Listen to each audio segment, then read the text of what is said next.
That was brutal. The Chicago Bears lose to the Indianapolis Colts by a final score of 21-16. Let's talk about it, people. You know we got to, can't avoid it. Let's do it. What is going on, y'all? Faiz Sports all back at it with another video talking some NFL here to talk about the Chicago Bears. So, yeah, if you're a Bears fan right now, it's not fun. They just dropped one to Indy, a very winnable game. So let's hop right into it, man. See what went wrong. All right, let's start with the good. I want to start with the good, all right? Let's keep it a little positive, and then we'll get to the bad, all right? The good. We'll start with Caleb. This was his best game of his career 3 games in. Now, it certainly was not perfect, and there was bad to his game today. That is going to go in the bad section, all right? Notably the turnover. So just pause there for a second. Let's talk about the fact that he went 33 for 52 for 361 passing yards. I know a decent amount of it was in garbage time, but hey, technically the game was still winnable throughout, right? We're talking about a 1-score loss, so really was it garbage time, right? So that's my point. So 33 for 52 for 361 yards and gets 2 touchdowns, right? So his first career touchdown and then a second one to Rome and one to Cole Kmet.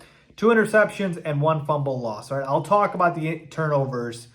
Just wait on that. But let's complete it out by saying that Rome Odunze was incredible with 6 catches for 112 yards and a touchdown. Cole Kmet, 10 catches for 97 yards and a touchdown. And DJ Moore, 8 catches for 78 yards. So the ball is finally going to the guys that it should be going to, right? Caleb played well in the passing game and was able to finally air it out, right? And able to complete a lot of good balls to his main guys. And Rome Odunze, you saw the skill set, the talent on display. Like his chemistry with Caleb was incredible.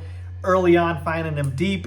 I mean, Rome's a baller. He's a playmaker. So this is just a start, and he's just going to keep producing here. Cole Kmet, loved seeing Cole Kmet get involved. Yes, this is why we paid him, all right? 10 catches for 97 yards and a touchdown. He should be Caleb's security blanket like he was in this game. And then DJ Moore, I mean, I wish the efficiency was a little bit better. 8 catches for only 78 yards, but still a solid game overall. So, yeah, man, like there was good things to build off here in terms of the offense, right? We're talking about, you know, your passing game finally kind of got unlocked. I know you still weren't able to put up more points in terms of the touchdowns, right? Only 16, but the yards are great to see.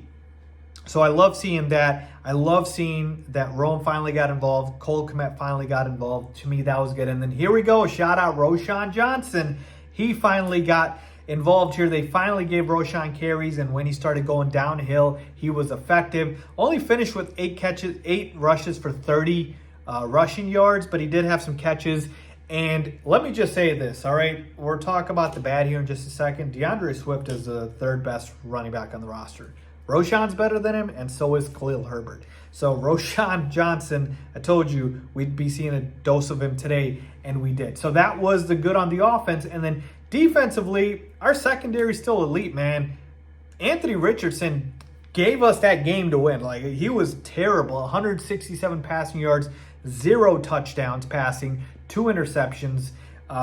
It was Jonathan Taylor, and I told you, JT can beat us.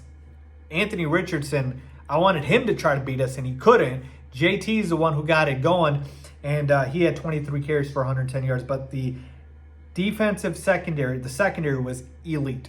All right, our secondary is incredible. I know Jalen Johnson got burned there by Alec Pierce early on for that 44-yard catch, but our secondary is still elite. So overall, the good takeaways was the passing game finally kind of got unlocked. Our playmakers getting involved here. Our secondary is still elite. All right, let's talk about the bad. We lost this game for effectively 3 reasons. First one is going to be the turnovers. Caleb Williams cannot turn the football over like he is, or like he did today. 2, play calling was atrocious at times. Some of these 4th-down play calls by Shane Waldron, you should be ashamed of yourself. And number 3, our run game is stuck in mud when it's DeAndre Swift.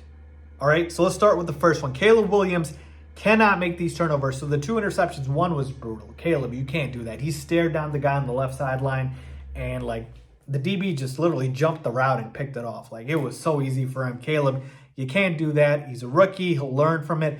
but that was unacceptable. The second one, he did throw it into coverage, double coverage, and Rome tried to make a play for it. It got tipped, and then it got picked off. That wasn't as egregious, but you can't be doing that. All right, Caleb, that first interception was brutal. And then that fumble for loss, I mean, he got, strip sacked from behind, and the ball got turned over. That was more on the offensive line, but Caleb's awareness has to be better. All right, so early on, we're looking at 2 touchdowns to 4 interceptions. Like, it should be inverse, right? It should be 4 touchdowns to 2 interceptions. Caleb, you got to clean this up. I trust that Caleb will, and I think he will, obviously get better. But these turnovers cannot keep happening, especially the brutal interceptions, okay? Number 2, play calling by Shane Waldron. What were some of these play calls? That 1 4th down where you're literally calling, first it was a direct handoff to Roschon Johnson, all right? And then it was a snap to Caleb, trying to move out to the left and then pitch it to DeAndre Swift, who literally lost a bunch of chunky yardage. Like, that was one of the worst play calls I've ever seen in my life. All right, and he routinely tried to force DeAndre Swift here. Now, look, DeAndre Swift today was had 13 carries for 20 yards. Let me repeat that. DeAndre Swift today had 13 carries for 20 yards for 1.5 yards per carry. I mentioned in my preview video that the Bears' run game should get going here because Indy's brutal against the run. They obviously got destroyed by Joe Mixon and Josh Jacobs. Well, I knew we didn't have a Joe Mixon or Josh Jacobs, but I thought our running back, or starting running back at least, would average more than 1.5 yards per clip. 13 carries for 20 rushing yards, DeAndre Swift. This is looking like a brutal signing here. He had a drop in the pass game as well. Like, if he's dropping passes, what are you doing, DeAndre Swift? What are you bringing to the table? Roschon Johnson looked much better downhill. Even Khalil Herbert, who didn't get a lot of work in this game, looked better. Swift looks brutal, man. No vision, isn't able to find, the right blocks, isn't able to just be elusive. Like if DeAndre Swift, if you need 2 yards, DeAndre Swift will get you 2 yards probably. If you need 4 yards, he'll get you 2 yards. Like, it's bad with DeAndre Swift. I'm not optimistic at all. And to me, the play calling by Shane Waldron needs to improve. Some of these play calls were absolutely awful. So to me, that was another reason we lost this game. And then finally, when we're talking about the defense here, the run defense was not great, folks. Jonathan Taylor tore us up for 4.8 yards per carry, 23 carries for 110 rushing yards. Like, that's how I knew the Colts win this game. The Colts win this game because Jonathan Taylor, runs all over the Bears. They don't win this game because Anthony Richardson destroys us, because I didn't think that was going to happen. It's because of JT. And that's what ended up happening. And folks, it's not even the losses that are burning me. Like, I know we're not going to win the Super Bowl this year. I know this year's a development year for Caleb and this team. It's just I wish it was a more positive outlook even in the losses. It's hard to say that, but what I mean by that is, like, I wish Caleb wasn't turning the football over as much. I wish Shane Waldron's play calling was a little bit better, and, stuff like that. So overall, that was tough, man. We could have still won this game. That's the crazy part about it. Even at the very end there, so many chances. That's probably the most frustrating part. So many chances, and we come up short, 21-16. So yeah, brutal loss to the Colts. Bears fall to 1-2 on the year. A lot of work to do, but there was some progress. Let me know what you guys think. Leave a comment down below. As always, thanks for watching.